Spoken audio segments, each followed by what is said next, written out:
up, guys? Jyles here from Jyles FBA, and I'm here with Michael. Michael, what's up? How you guys doing? We're basically just going to be deep diving into Michael's Amazon business, his journey, and essentially seeing what he's all about Amazon wise. First off, Michael, how did you get into Amazon? So let's see, back in what year was it? 2021, COVID, somewhere around there. Started getting into graphics cards and PS5s. Hated working my 8 to 5 job for $10 an hour. So wanted to make some extra cash. Did that on like a very small scale, and I got a bunch of graphics cards, but 5 or 6, maybe PS5s total. Never got into them when they were actually hot. But after that, I just did mild common reselling to give myself a little extra spending money here and there, especially being in college. And then I was looking for something more sustainable, and through a mutual friend, I found Jyles. Joined up Jyles FBA, took obviously a huge liking to it, and now we're here.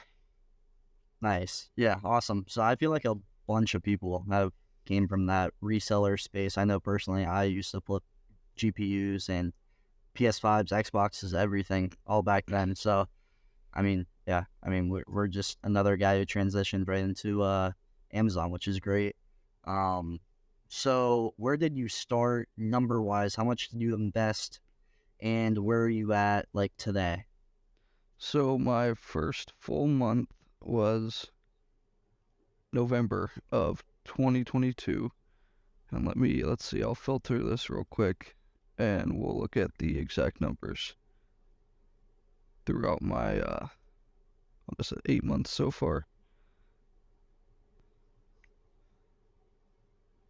So November 1st to December 1st, I believe I did like, $1,000 in sales, somewhere on there. I invested a little over $500, maybe, up to 1,000, not positive.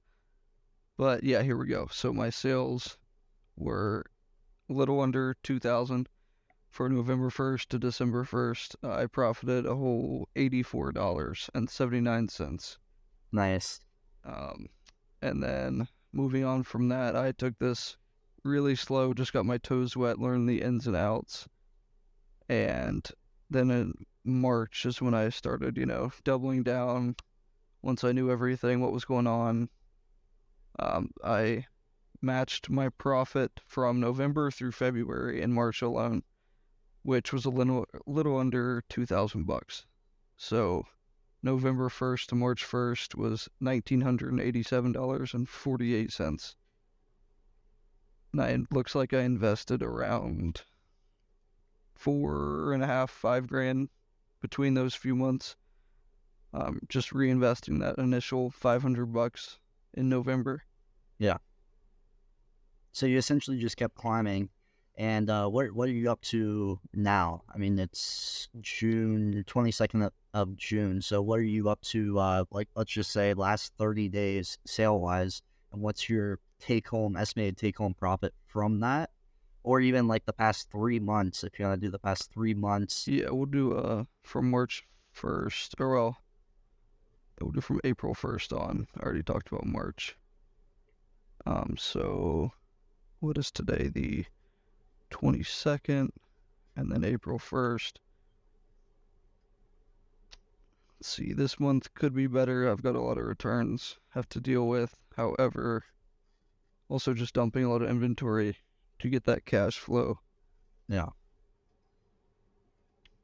So April 1st to June 22nd, past 2.5 months or so, 68,000 in sales, an estimated 46,000 payout, and about 5 grand profit.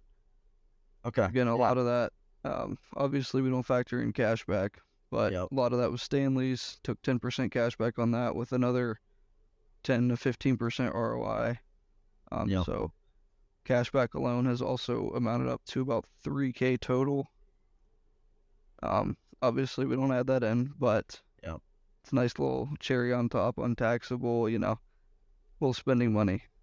Let's talk about Stanley's there for a second. We were talking about 10% cash back on Stanley. I know at one point it was like what 16.5% on top cashback. Mm-hmm. Um and essentially 14.5. 14.5. I mean Yeah. still unreal. Basically Rakuten hit what 15 as well.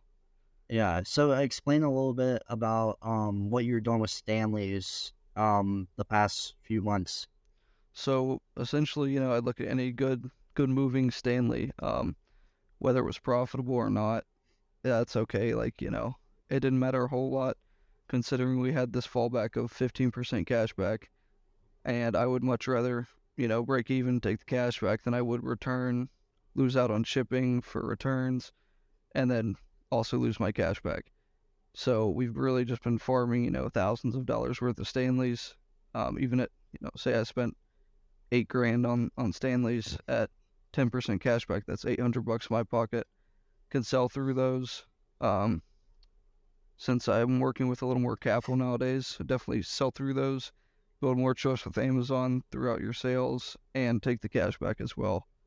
Especially since it's you don't have to report it as income. Correct. So Taxable. we were essentially buying Stanley's off Stanley's website. We were leveraging any codes we could get. There weren't too many for the 40 ounces, but we found some for like the ice flows. Like for example, we were getting ice flows for what $22 a piece or something like Yep, that around that there. was around $24.50 with our prep fee, so should be Okay. around $23. Yeah, then we were selling them on Amazon for what 45, $50 plus the 15% cash back. So we were probably bringing in, I mean, what's that ROI factoring in the 15%? I know at moving at 45, I paid 26. I was making like 25%. So No. 23 to 50 would be close to 40% ROI, Yeah. I believe, And after fees which is absurd. for number one BSR at 80,000 sales a month. Yeah, Yeah. there was no Very, very problem moving crazy. those. No. So that was a big product that I know me and you we went into pretty deep. Just having that cash back of 15% is just unreal, really, because essentially you can sell the product for break even what you're paying face value, and you're still making 15% in the span of a month. So it's Exactly. crazy. So you mentioned prep center fees. Obviously I know you have a prep center, but go over if you can, what is a prep center? Why are you using a prep center? Why aren't you prepping yourself? Pros and cons versus prep centers, everything to do with prep centers. All right, so Prep Center will basically, what I like to say is they do all our dirty work. Um, SKU label, poly bagging, shipping, boxing, all that they take care of for a flat rate of $1.75 a unit. For at least that's my volume currently. Once you get to more volume, say 1,000 units or more a month, they cut that down to like $1.20. It is in a tax-free state, so anything I believe $26, $27 or more, I actually save money on by paying them $1.75 a unit than I do paying my 6% sales tax. So I've stuck to higher ticket items. Anything lower cost, I can prep myself. But being in college in an apartment, I don't have that kind of space, that room, that time to be able to do that myself. Usually I'd be prepping, packing for a few hours a day. Now I don't do any of that, and I just source more, buy more, and send more to them, so I'm able to scale faster. So you're essentially taking out the prep fee, or not the prep fee. You're taking out the prep yourself, outsourcing it, paying them a flat rate. So you're taking a little I don't know, discount in your profits. Mm. So you can source and buy more product.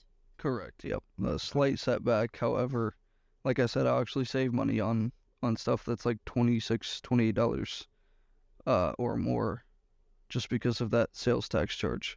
Correct. Yeah, that makes sense.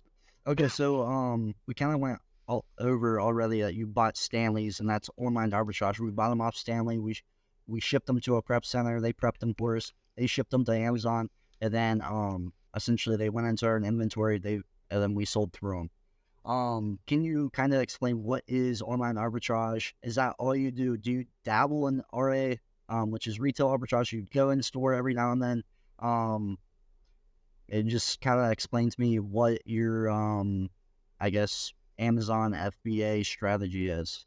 All right, so I'd say 99.5% OA. I mean, I do almost everything for my PC. Even, I'll just like, time is money in my eyes, so running around a store for hours, maybe finding a couple products is just not my favorite thing to do. So I reverse source through SellerAmp, look at what other stores are selling.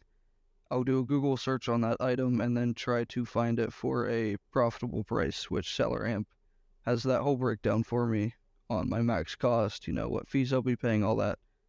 So I do that 99% of the time. And the other 0.5 to 1% will be if I know somewhere is having a sale, if I have to pick something up, I'll just, look while I'm already in the store. But if I'm not already there, it's not happening. Simply because, one, I'm lazy, and two, I feel like time is just wasted immensely doing that compared to sitting here and finding a few products every hour or so. Okay, gotcha. I know you just mentioned you do mostly OA, but you did go to Columbus, I believe, which is a few hours away to scoop up Yes, some high ticket items. Can you kind of go over your thought process on that? I did. Why you're willing So, to do that and maybe not go to Walmart and scan clearance? so this was something I made, $200 a unit, and I was able to pick up to five. I believe two got canceled, but I still picked up three for a 7 hour round trip. So essentially, I paid, 600 bucks. Um, no, was close to like 900. For 4 units, I believe. Made a 3.5 hour one way trip, and 3.5 back. Picked them up, $200 a unit. They all sold within the next day. So that was an $800 trip. 7 hours. I can write off the gas for that. I can write off, I can pay myself 65 cents a mile being self-employed, for those trips alone. So that has nothing, that's like nothing to worry about in my mind. Just strictly the time. I did it after class one day, got home pretty late at night, but again, for one single day, making $800 profit for only 7 hours of work, I was making over $100 an hour. Oh, yeah. That in my eyes was definitely worth it. I had another opportunity to get, say, I want to say five more, but I believe that this was a 9 hour round trip, and two of them got canceled. So, had I gotten the five, would have made that trip, but three alone, again, I could sit home, source for 10 hours and make over that 600 Yeah. bucks. Yeah. So essentially, like you said, we're making $100 an hour. Not many people can say they make $100 an hour, which is kind of crazy. Well, it isn't constant, It but doesn't cost for that constant. one day, it was worth it 100%. Yep. Yep. For sure. Okay. We're kind of jumping topic to topic here, but what are the essential Amazon FBA softwares in your mind? Keep a seller amp and seller board or Yeah. inventory labs. Okay. So seller amp is what I find 99% of my products on. Um, Shows you the price breakdowns against fees, how many sellers. Gives you a nice little tab. You can just do a straight Google search on it. However, Keepa can show you the history of this product. Say its price, how well it sells, how many sellers, if there are any sudden drop-offs, which usually warrant an IP complaint from that company. And then you can also look at the buy box stats. So for those who don't know, buy box is the add to cart and buy now button you see when looking at a product on Amazon. That is the buy box, and it rotates between people priced based off of the review count, price, and how much stock they have available. But kind of trailed off there. Keepa will show you the history. That is essential. Seller amp is essential, and seller board strictly for profit loss, I mean, it's $20 a month. That's really, these three softwares are so cheap given what you can do with them if you actually put in time and money. Yeah. So essentially, those three softwares keep a $20 a month. Seller app, $20 a month. Maybe these might be 25.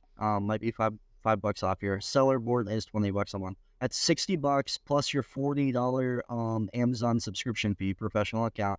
That's $100 a month. So if you're netting more than $100 profit on Amazon, which isn't hard to do. Obviously, Michael, he just said he drove 8 hours. If he was local to a bigger city, he would have had to make an hour drive maybe to all the stores to pick up five of those units. And we posted these in Jyles FBA, which is our group, and many others did this. So essentially, I mean, it's a small investment for a business that you can scale up pretty rapidly and efficiently, right? Or wouldn't you say so, Michael? For sure, yeah. I mean, like I I said, think I started with like 500 to $1,000, and now in the past 2 weeks, I think I've spent close. I mean, in the low five figures, I think it's been close to 18 grand in 2 weeks for just inventory alone. so. He started with $500 and he's spending $18K in 2 weeks, which is wild. You won't see if you.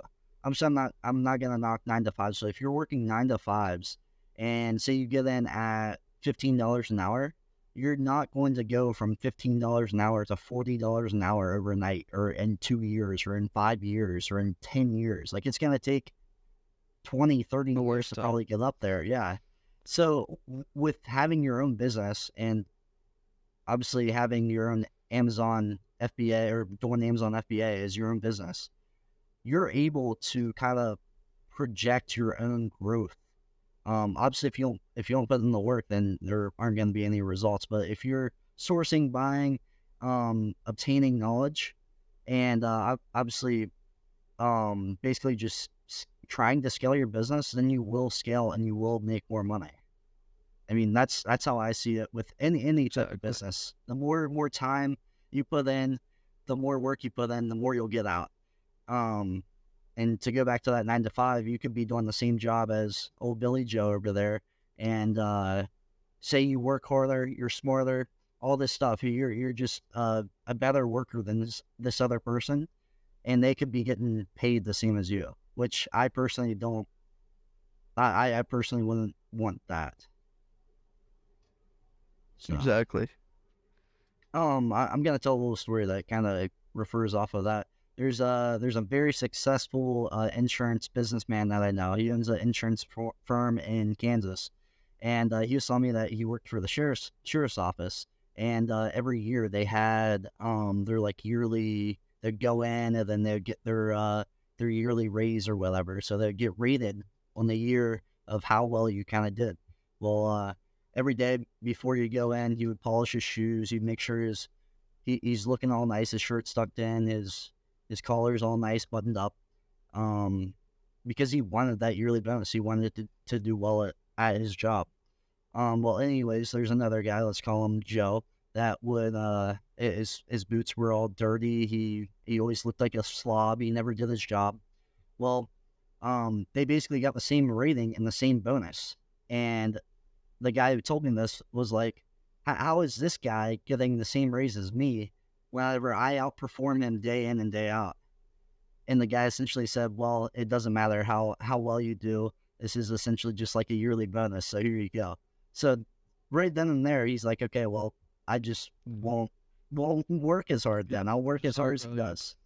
Exactly.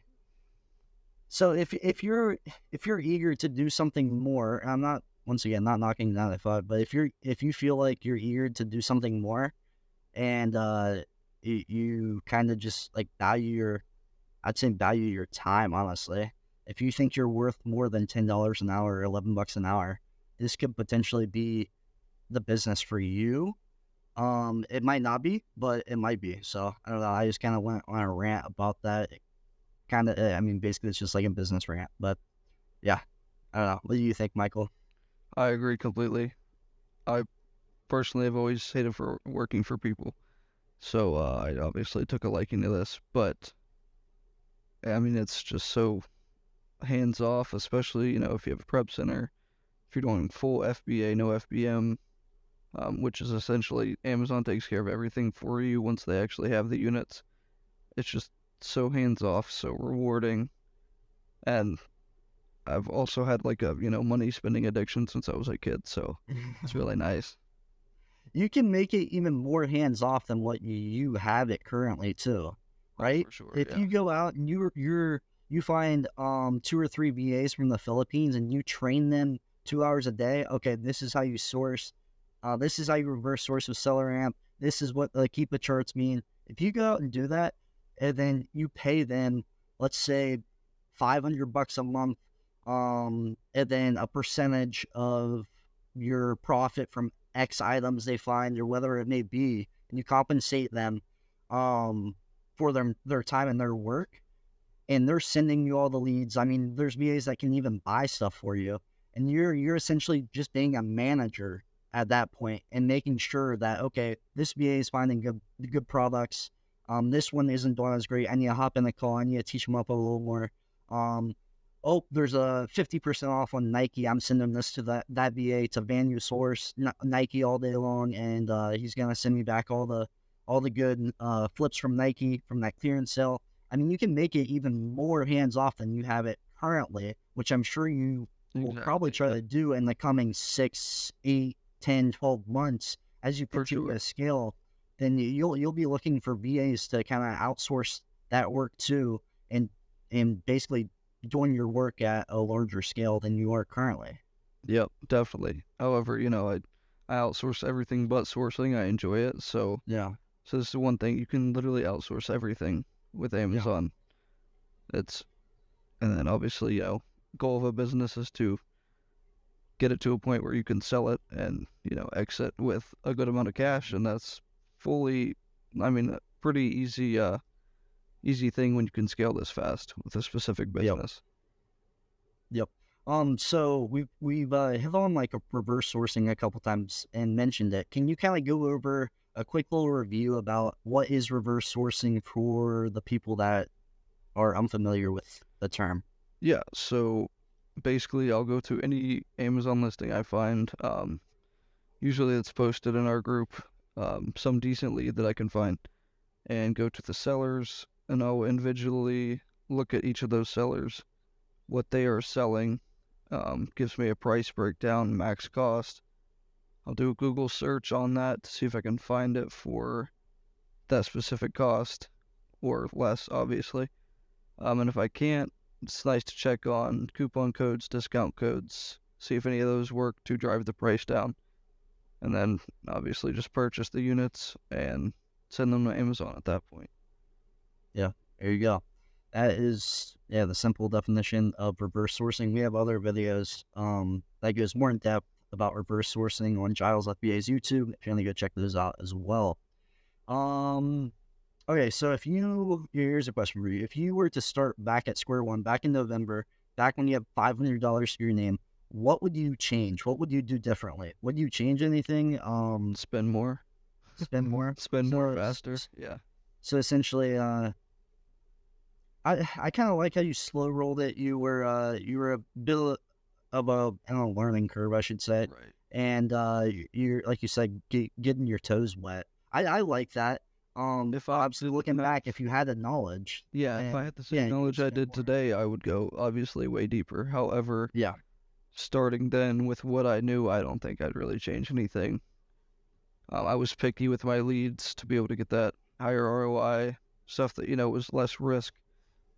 Um, yeah, I still try and do that just because I can't really afford to have stuff sitting mm, that Amazon might come to stock on all that. yeah, But it's more affordable now than it was back then. That's for sure. yeah. Okay, sweet. And then also, do you have any like secret strategy, secret tips that could be useful to other sellers or other people starting out? Just anything in that general category. Um, really, I mean, I wouldn't say secrets, but Okay. like for example, if an item is on sale and you know it's not going to come back on the sale, or it's you got one specific code that can be worked, don't do a test order. Buy, obviously, risk what you're comfortable with, but um, I'd like to say give it like a half send Yeah. and buy what you're comfortable with. But if you know that sale's not coming back, then take advantage of it then and there, because with the turnaround time for FBA, you're not going to have time to do a test order of that while it's still on sale. Yep. I like that tip right there. And there's one product that comes to mind whenever you say that, and it's Kachaba. Kachava, yep. So I don't know if For you want to kind of go into Kachaba a little bit about that sale and about like, yeah, essentially that sale and that flip. Yeah, so Kachava is actually doing better now, like twice as good now as it was back then. But Kachava ran a buy one get one. I was not ungated, so I stuck to a few different flavors first, which sucked because I needed obviously that first purchase to be fulfilled for me to get ungated in the chocolate and vanilla flavors. But once I did that, it was just amazing. I think a little over $1,000 that month in profit was just from those few orders. So I had 6 or 7 orders go through at like 10 units a piece. Was able to get them for $33 a piece, and they sold from anywhere to like 68 to 90. Um, so I made 50 to 100% ROI on those alone, and it's still doing super well. However, even with the seller spike, Kachava is just so foolproof and uh, just a great history, especially showing on Keepa that nobody could brick it. It was impossible. Yeah. People were still paying $90 for something we got for 30, 32 and a half, I think, dollars per unit. Yeah. And So it's still sitting at like 100 plus bucks per bag, which is it's crazy. crazy. But I know I'm having this issue, and I assume a lot of other sellers are, that we just can't get orders to stick. Yeah. So it's really rough trying to get more. So looking back a month or two ago, I know me personally, whenever I was buying it, I didn't go hard at all because I thought they were just going to cancel all the orders. So I kind of didn't get too greedy with it. But looking back, we should have went and dumped our entire bankrolls into Kachava. Oh, for We would sure. be sitting pretty right now. Yeah, I thought they would cancel too, but hey, like that's part of the game. If Exactly. order cancellations weren't a thing, we'd all be making a lot more money. We'd all be rich right about now, Yeah, hopefully at huh? least. Okay. Okay, what are some common mistakes you come across? Are there any like everyday occurrences that you come across that's like, oh shoot, this happened again? Um, Really just like I mentioned before, risky items, stuff you're not ungated for, stuff that Amazon's been in stock on consistently, stuff that you see a rise in sellers and a drop in price. Just stay away from it. Especially as a new seller, you're gonna want to stick with the safer, more profitable buys and purchases with your limited capital than you are, say, a vetted 4 or 5 year seller. Yeah, 100%. I like that. Um, okay, how has being a part of Jyles FBA helped you out? Well, obviously it's done pretty well considering I joined I think late October, and I got into Amazon about a week after once I figured out logistics and got verified and set up and all that. Um, Really the first 2, 3, 4 months, like I said, November to February was pure questions from my end. Um, Mm, the support outweighed anything, in my opinion, because I took a liking to sourcing myself.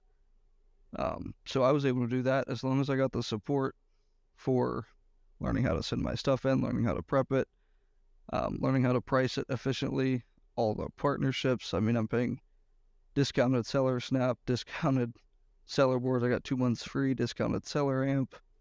It's just, I'm saving so much money. And obviously, now that I work for Jyles FBA, it's even better being able to to give these leads out to other people and see them succeed as well. For sure. Yeah, that's awesome. I appreciate obviously all the work you do Oh, at Jyles. Yeah, so it's awesome. Um, okay, as we're kind of, I mean, we're in June, which is kind of crazy. I mean, I feel like it should be February, March, but we're kind of gearing up for Q4. What are you, or are you kind of doing anything differently since this is kind of your first Q4?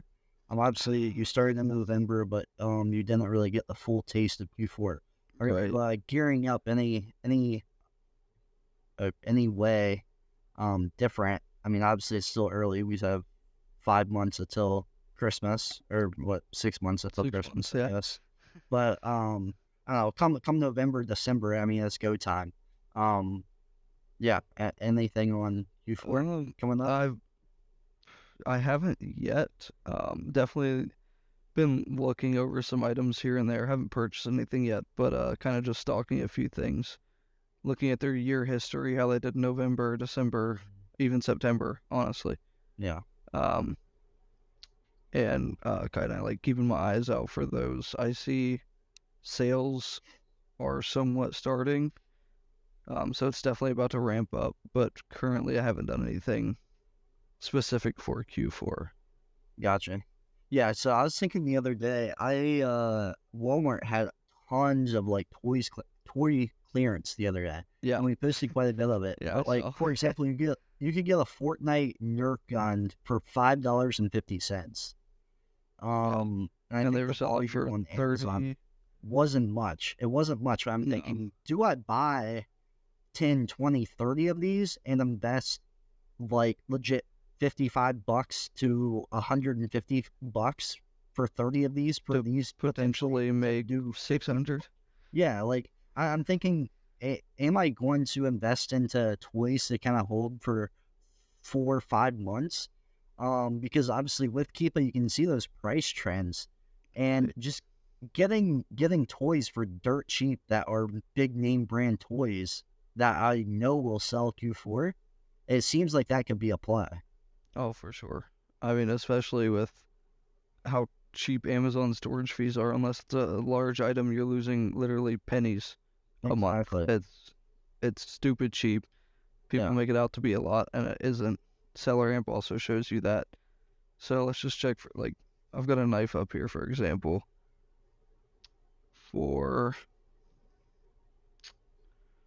maybe if I can find it. Here we go. Yeah. So for my profit or max cost right now is $34.02. If I was to hold it for 12 months, it'd be $33.59. So I'm losing 43 cents by holding it for a year at Amazon. Yeah. Now, cash flow wise, would you want to do that? Definitely not. No. Probably not. Yeah. Cash flow is huge to me. Yeah. Just I feel because like cash flow is huge in Amazon in general. yeah, especially if you aren't paying yourself or you're reinvesting, that's how you scale efficiently and quickly. Yeah. So I would So much rather move my units that are sitting for 2 weeks than I would, if I'm making an extra dollar a unit, having to hold another month. I'd no yeah, move on, rather put it dump into than something move. new, Yeah. and make your money there.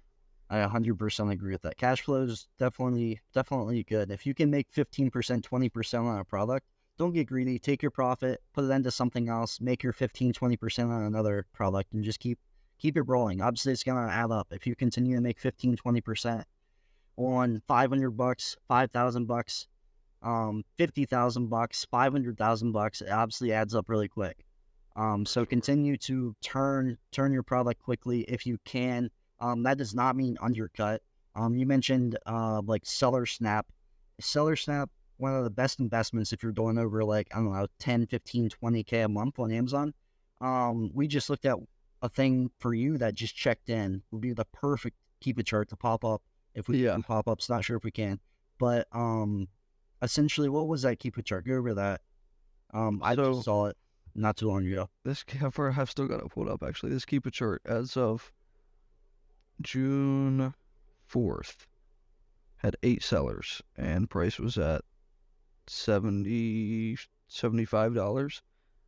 Um, as of today, there are 76 sellers So, an increase of how much?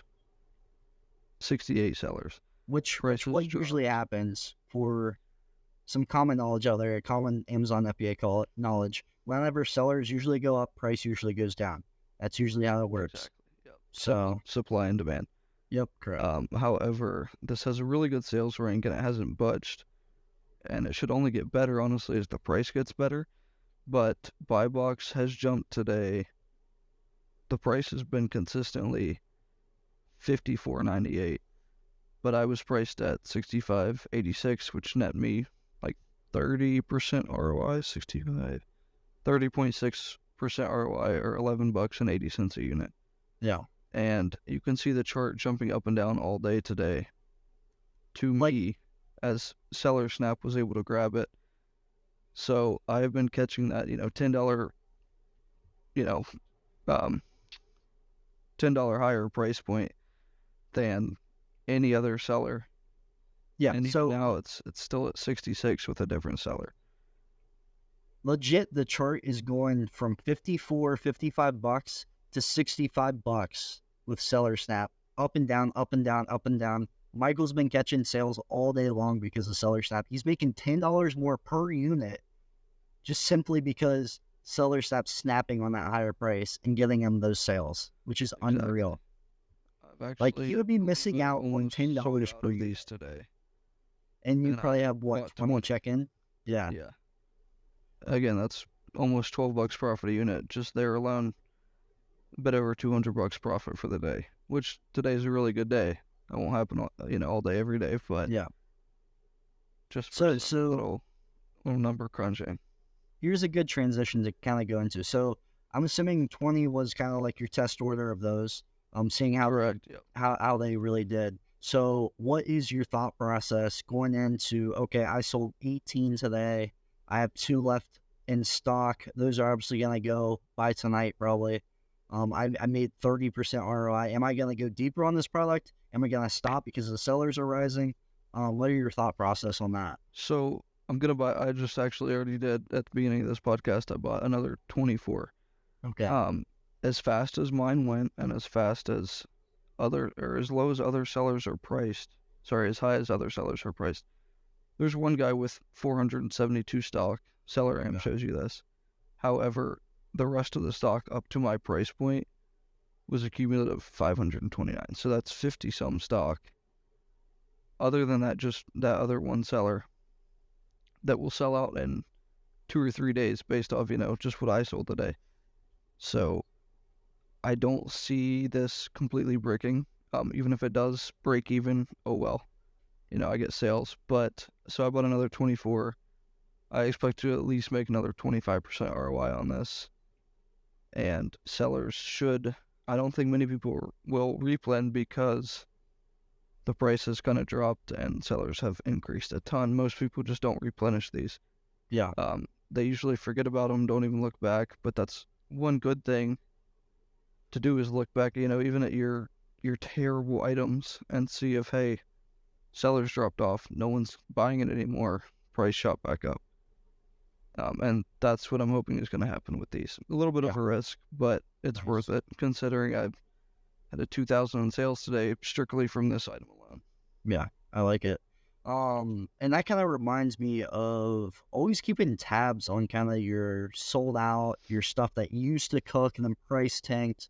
So you haven't really looked at it in months. Like, for example, last Q4, there was these Hot Wheel Rainbow Mario Hot Wheels type things that we bought for 55 bucks at Walmart, flipping them all day long Q4 on Amazon for what, 115 to 110 range at least. Yeah.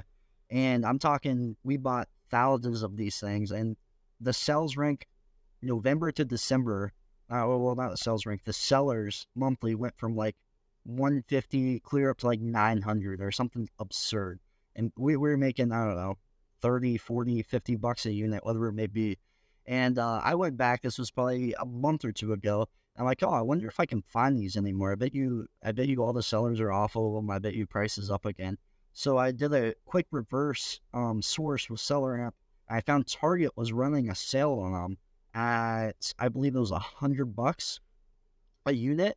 And with that, 5% red card on target. And then a lot of people in the group have 10%. Is it 10% team member? Sure. 10 to Yep. 15. I personally don't have it, but a lot of people have team member too. So 15% off 100. Let's just say 85. And then I think they had also circle type thing as I well. want to say buy cost was 83 something. 83. In the end, yeah. Well, anyways, these were selling. What were they selling? How many times a month? I forget. 300 times a month, maybe. And they're selling for around $200. So Q4, these were cooking all day long, like 100 around 110 to 140. But since no one's really had stock, price rose clear up to 200 again. So I go and I post these in Jyles FBA, and members just ate on this deal. So basically, it was on target. It was like 130, 135, marked down to 100, and then 5%. 98.06 was buy cost. Sale price was 196.88. So a double up right There there. you go.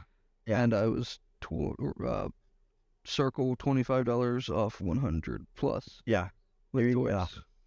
So there's a great example of why you should keep all your SKUs lined up and kind of just every month go back and see if any of them are profitable again, because I guarantee you if you've sold 150, 200, 250 SKUs in the past few months, past year, whatever it may be, I guarantee you 5, 10, 15% of those will be profitable again. So go check to see if any sites are running deals on that product, and try to turn that product again.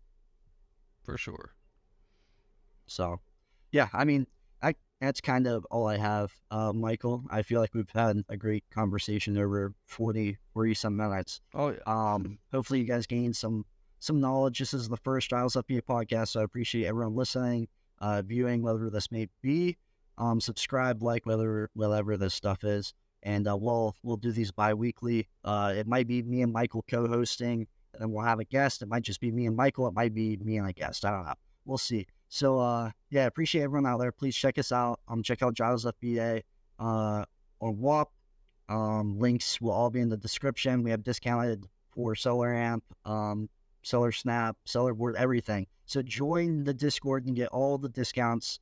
And yeah, basically build your Amazon business with like-minded individuals. So that's all I got. Michael, I appreciate you coming on here with me. Hopefully we'll do this bi-weekly and turn this into a thing. All right. Well, all right. Yes, sir. Appreciate it, guys. I'll have a nice night.